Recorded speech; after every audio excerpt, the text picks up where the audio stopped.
It's your boy, Ramoy George Phillip the First. And I'm Samantha Nzesi. And this is MASKulinity.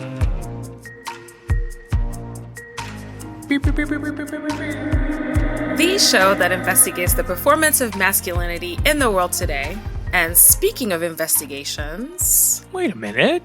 Is this about to be Storytime with Samantha? It is. I can hear my popcorn popping. So, for our listeners who may not know, I tried to be on my Coco Gauff a few weeks ago, but alas, it landed me with the Kevin Durant injury. You know what it is, the torn Achilles tendon. Boo.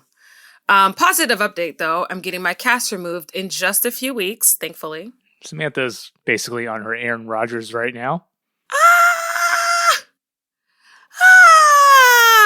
I'm gonna stick with Kevin Durant on that one. We can move on. But anyways, I've been thinking about the first things that I'll do once I get this boot off. And the very first thing I'm going to do is walk my favorite place ever, Lake Merritt in Oakland. If you know, you know. I think you remember, Ramoy, you had a little moment.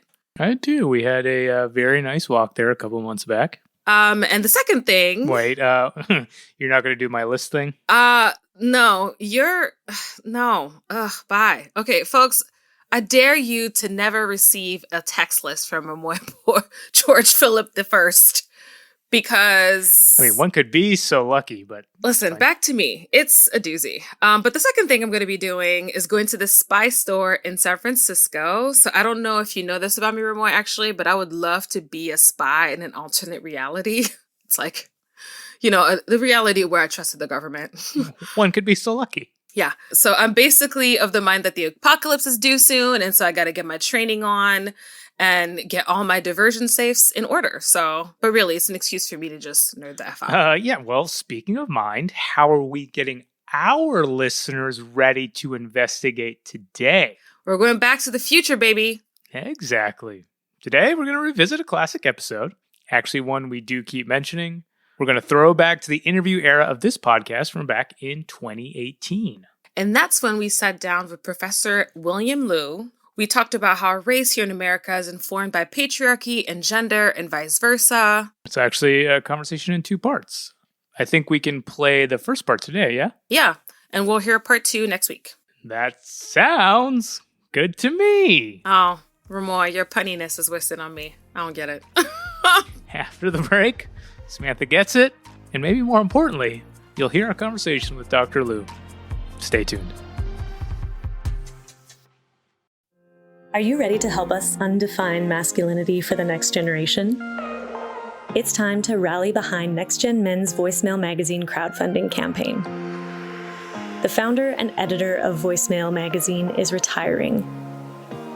Voicemail has been capturing the stories of the pro-feminist men's movement for the past 40 years.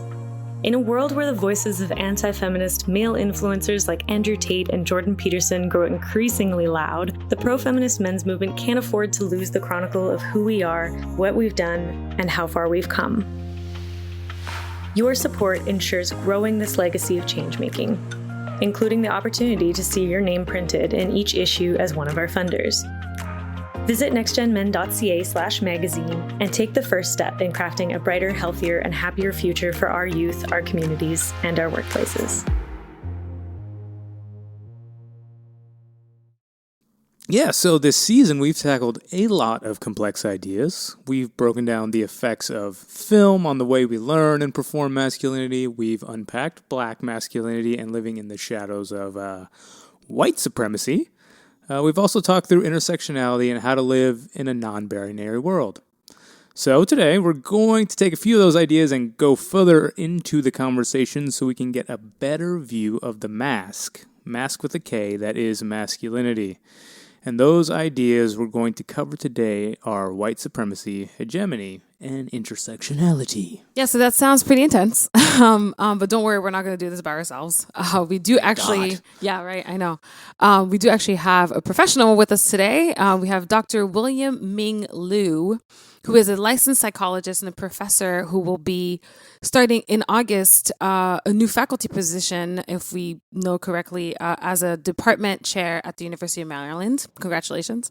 Thank you.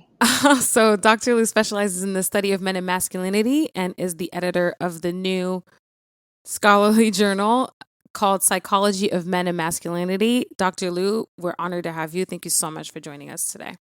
Thank you very much for having me. I'm looking forward to this conversation. A very important conversation, timely as well. Thank you. I want to quickly go off script. You are at the University of Iowa, correct? I'm currently at the university. Well, I'm in between jobs right now. So I just ended my position at the University of Iowa, and I'm starting in August at the University of Maryland at College Park. Yeah, I just want to ask, are all those writers assholes? Like, is the writer's workshop, are they just a bunch of jerks? I don't call myself a writer. I write things and I hang out with writers, and they're just a bunch of jerks, I feel. I don't know what we're talking about, but okay. They're an interesting bunch. Feel free to be as diplomatic as possible. Well, I'll tell you what. My spouse, my wife, is a writer. She got her MFA from the program, and Never mind. she I take back no. everything It's listen. We've had these conversations a lot. So, and as a psychologist, I'm entering into those communities. I'm thinking, wow, this is a really eccentric bunch, but that's what makes their writing so unique, and so interesting. And you're right though. Some of them do play into I'm a writer, and they carry it, they play into it, they do that thing. Samantha right? always says, "Oh, you're a writer," and I'm like, "I am not a writer," because that's what I think of is the okay. Iowa Writers Workshop.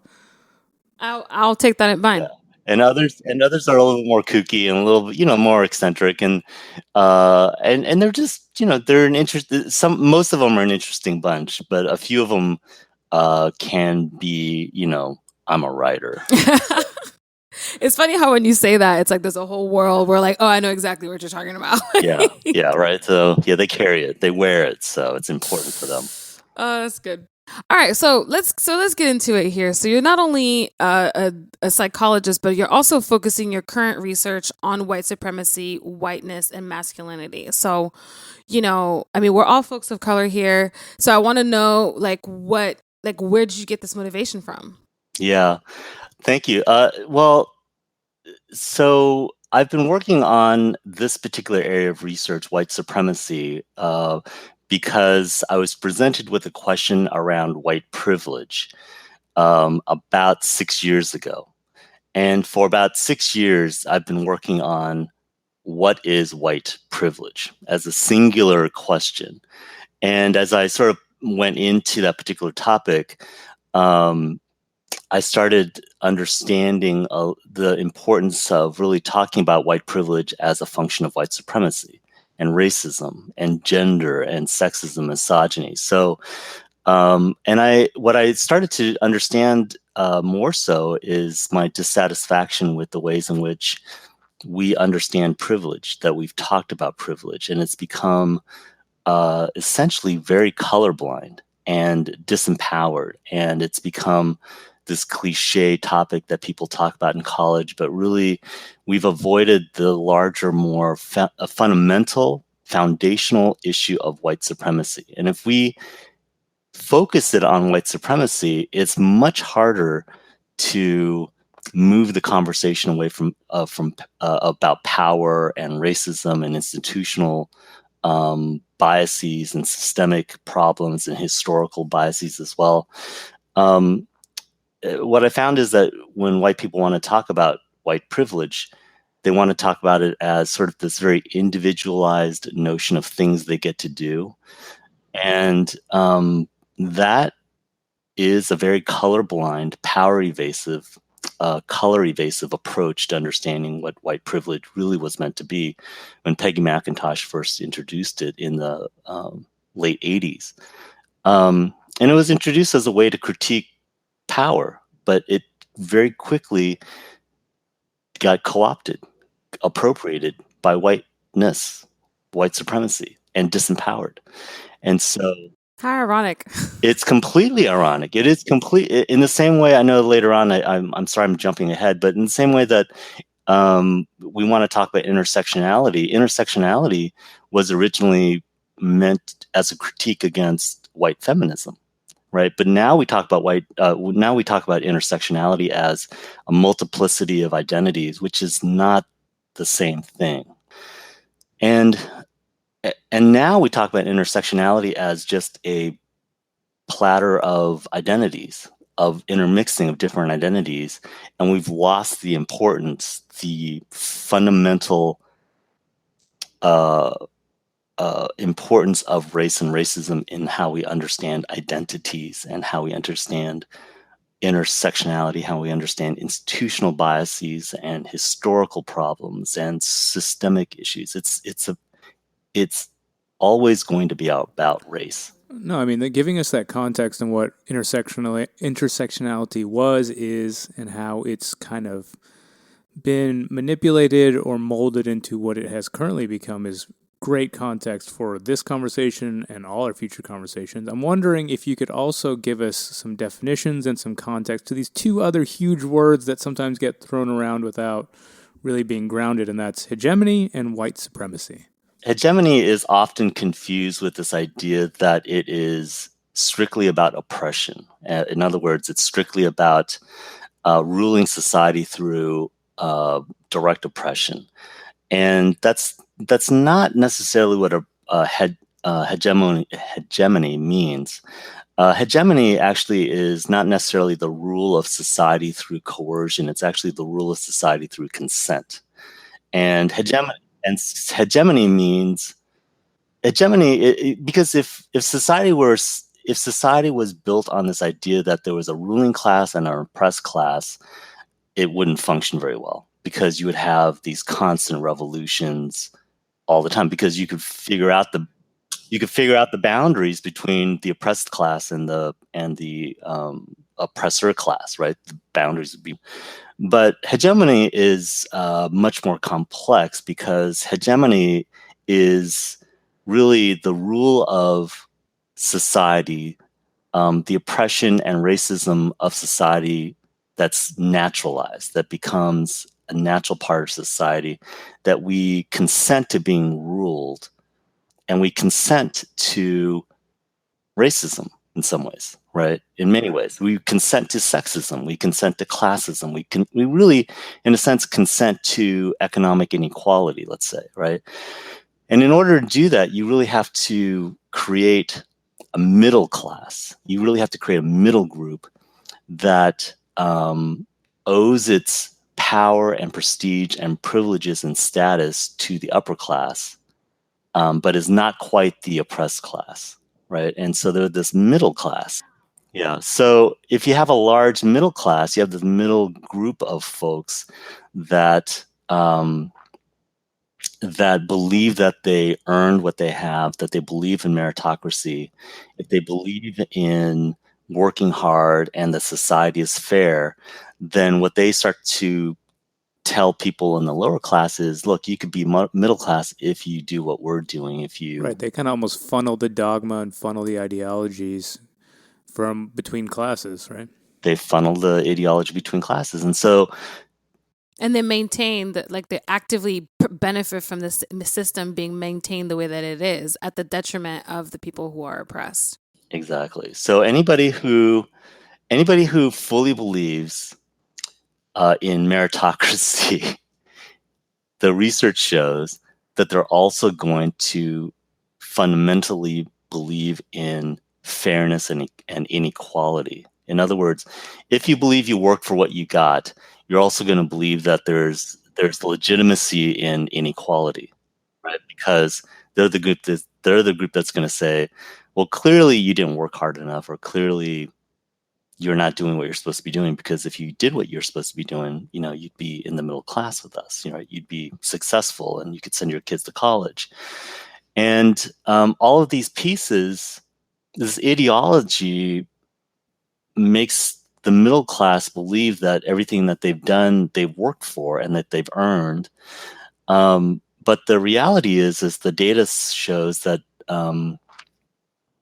classes in our society are relatively, in the last 30 years or so, relatively fairly stable, and the intergenerational, in the movement between classes is not as porous as people want to believe. And so what that also says is that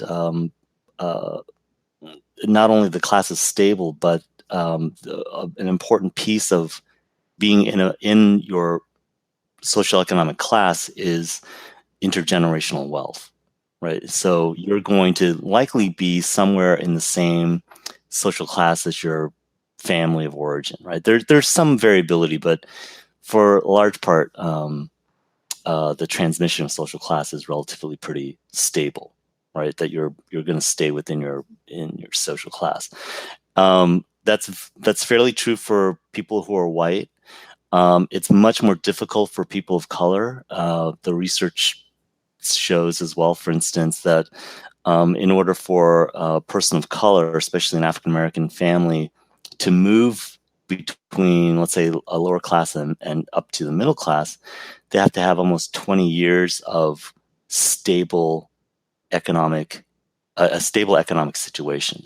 In other words, they can't experience any kind of economic trauma, job losses, health traumas. They need 20 years of stability in order to move into a different class, right? And so that's almost impossible. It's almost impossible because it just is. The data shows it just is what it is. So that's hegemony in a nutshell. So that's coercion, right? It's not coercion, it's consent. People consent to it. They say, Well, I think, me and Samantha always talk about consent and kind of culpability within masculinity. And complicity specifically, too. Yeah. Complicity. Well, then there's something similar and tangential, at least I would say, to white supremacy, as in how people who are not traditionally white still employ white supremacy. So maybe you can help us unpack white supremacy for a second. White supremacy is simultaneously an ideology and a set of practices. And it simply, in a very simple way, is the elevation, the protection of whiteness, white skin, white things that maintain whiteness, and protecting and maintaining the people and institutions and cultural aspects that white people deem as important. So white supremacy is simply an ideology that whiteness is better, whiteness is good, whiteness is the premier thing that people want to aspire to. And for people of color, because we're people of color, we can't aspire to having white skin, although that is the case. But that's another piece. But what we aspire to are white cultural values, right? We aspire to being white in our practices, in our value systems, and in our performances. Can I just give a quick example? Did you guys hear about the lady who went to use her pool? It was a black lady who went to use her pool. Yeah, and so for the listeners, if you haven't heard about this, she went to go use her pool. She used her pool. I mean, it's a community pool. It was a community pool. Sorry, yeah. So it was a community pool, and her neighbor, somebody who lives in the community, asked for her ID and called the police. And what was really striking about it was that the police eventually did ask her to show her ID and actually asked her to show that, she could use the card and all of that. And it's like, regardless of the fact that he was wrong, like the guy was wrong or whatever, there was still this sense of, well, we still need to make sure that you're actually okay to live here. And it's like, that is all predicated on the fact that no matter what happens, even if it's wrong for him to have called, his authority, quote unquote, and his value as a white person just automatically trumps hers. Even if we can all sit around and realize that this was completely wrong, like, they're still going to oblige, which is a perfect example of what you're saying. Yes. It's also critically important to understand that it's also the racialized gender of the person who's calling, right? It is because he was a white man calling on this black woman, right? Like, right. Yeah. And Permit Patty, for instance, and Barbecue Becky, I think, they're white women who exist uh, historically have existed as a way to support white supremacy, dominant male masculine white supremacy, and and they're afforded that privilege to do that particular role, that particular practice, right? They get to police and surveil these soft cultural spaces, and that's where white women get a lot of their sort of white supremacist power, is that they're in the schools and in the churches and in the cultural spaces where they're surveilling and policing um, uh, what they deem to be appropriate in terms of whiteness. And that's the piece about white supremacy that I'm partly focused on as well, is that, when we think about the classic white supremacists, we're thinking about the the white guy in the hood, or the white guy um, in the Nazi outfit. But we forget that right around them or right next to them are all these white women that are also participating in the same kind of white supremacist ideology and practices as well. So I think we really have to think about this as, in this way, Crenshaw's critique of intersectionality is very appropriate, because we really need to think about how whiteness functions as a part of gender for white women, which is different than for women of color and for men of color as well. Well, I mean, this is a perfect segue, I think, to talking about masculinity, right? The performance thereof. So throughout the entirety of our podcast, we've really been framing masculinity, of course, with a hard K, as a performance that we as a society are conditioned to learn, perform, and perpetuate. And so, I mean, your scholarly work goes very deep into that, and you make a really strong connection between white supremacy and what we call masculinity, the performance, masculinity with a K, the performance of masculinity. So if you could better explain to us the connection between white supremacy and the performance of masculinity.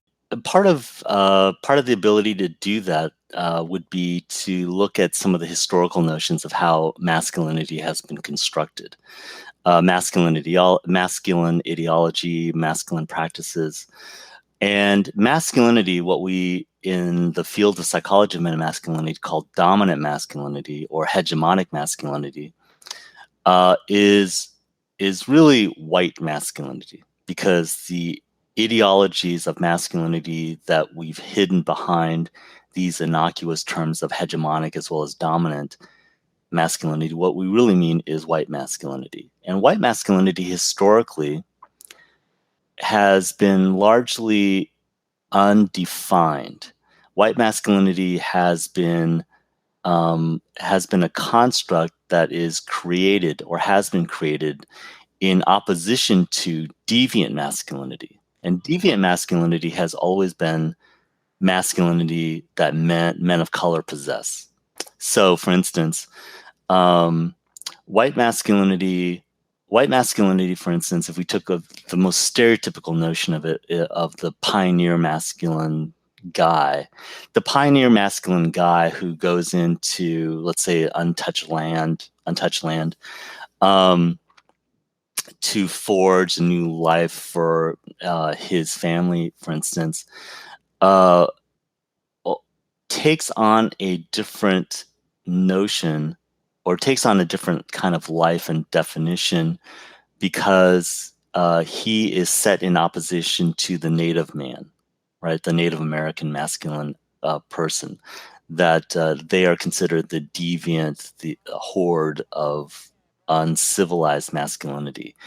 And the pioneer man, as part of his responsibility, is to go and not only take territory, but also to civilize men of color, right? And so men of color have always been defined in these sort of dichotomous, in sort of different ways of deviance. So, for instance, I'll take Asian American men. Asian American men are considered asexual, or they can be considered hypersexual, depending on what works in that particular stereotypic context, right? Asexual, model minority; the hypersexual, Asian American man who wants to get with white women, and that historically has been a piece of it as well.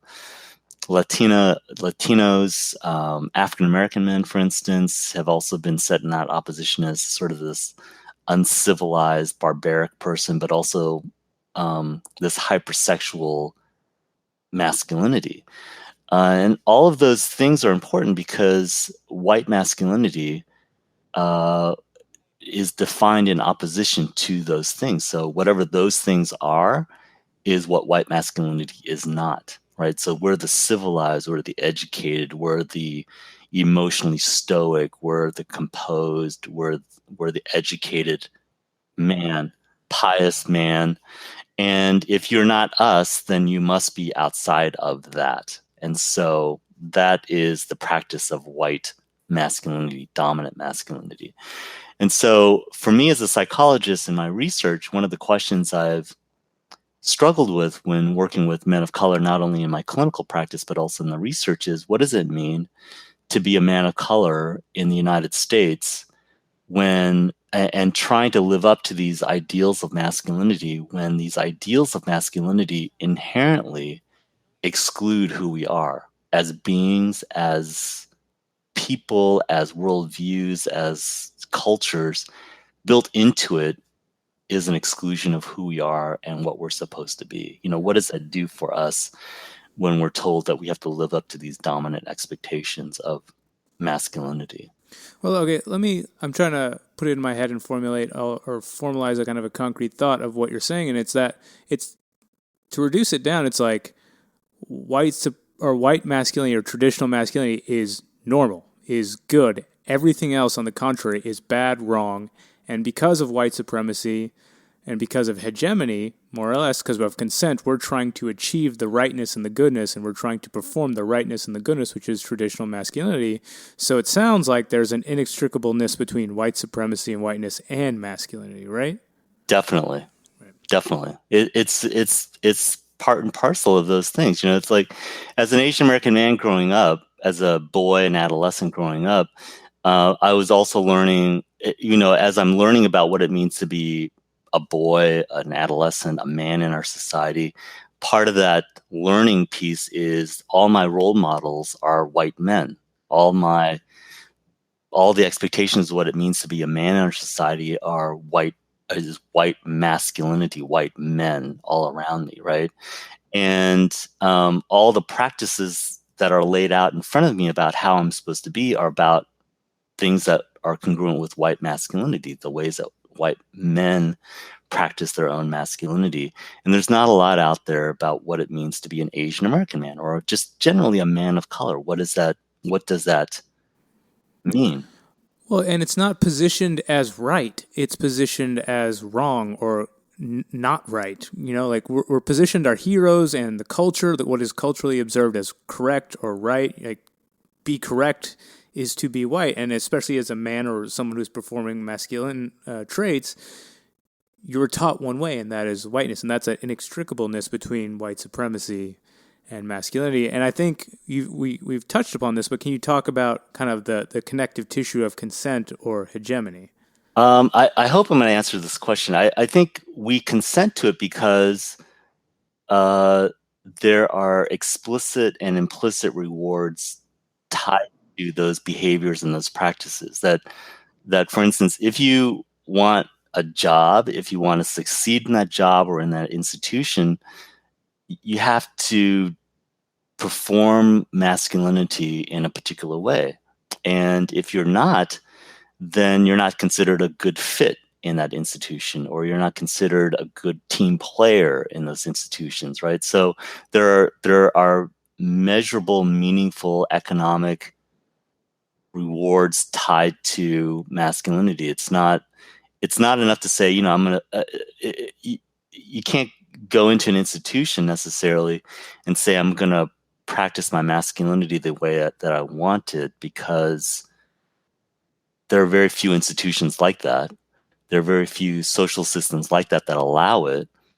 The ones that are the most powerful ones are still very white, right? They're the big economic powerhouses, the big educational powerhouses, are still governed by white people and whiteness and white culture and white masculinity. And if you want to be able to be successful in those spaces, you've got to learn very quickly what is being expected of you, what you can perform, what you can do in those spaces, and how you can survive. And I think for some men of color, I'll just use myself as an example. When I walk in through the doors of my college, for instance, I know that I'm expected to be a particular way, and I can perform that piece. But at the end of the day, I'm exhausted. I'm tired, and it is exhausting, right? So when we say it's exhausting, it's tiring, it's fatiguing, right? And researchers have talked about that as sort of racial battle fatigue, because it's this constant like managing of your impression, right? And in those white dominant cultural spaces, it's a relief when you can find somebody that sort of has very similar cultural values to you, or sense of being that's similar to yours, and you sort of close your office door, and then you sort of like let go, and sort of for myself, your vernacular changes. You start to talk about things a little bit differently, and then when you're done, you open the door and you're Code back. switching. Yep. It's a lot of that, right? And so it's exhausting to be in those spaces. And so there are very few spaces where we're allowed to just be who we are. And even when that's the case, the research shows that very quickly you become tokenized, right? You become you become the hypervisible, let's say, African American man in that space, and you're given a little bit of space to perform a different kind of masculinity. But with that hypervisibility and that tokenism comes also increased scrutiny about your behaviors, right? And so there are very few. There are very few men that can do that. There are very few cultural spaces that can do that.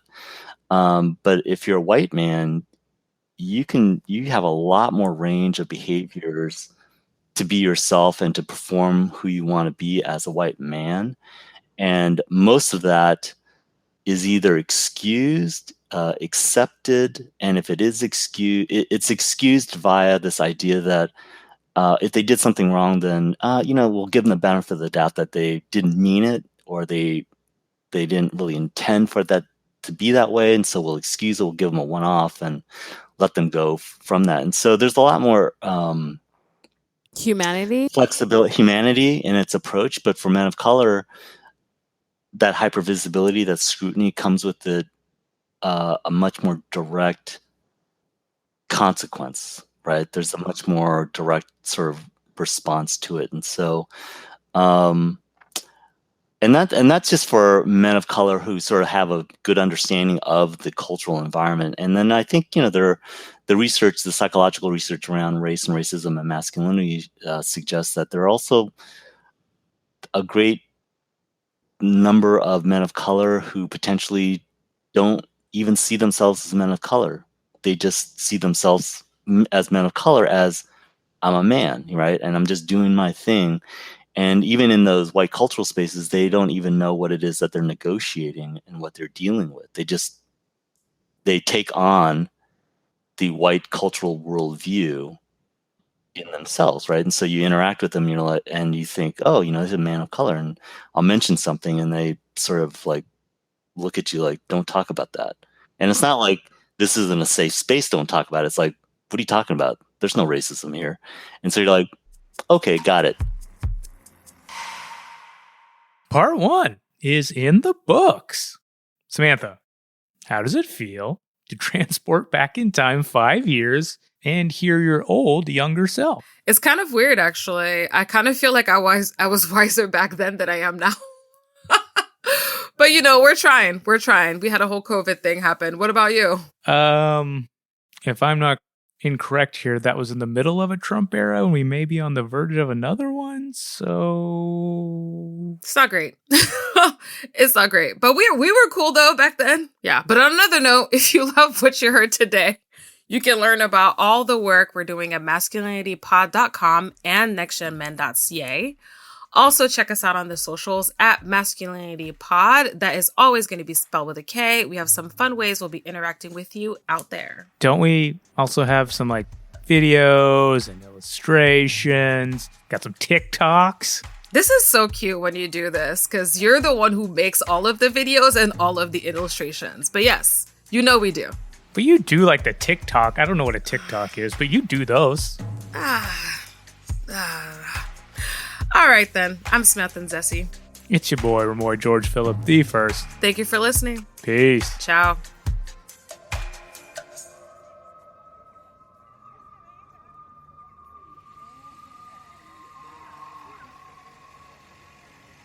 I'm trying to get my cool back like Stella, you know.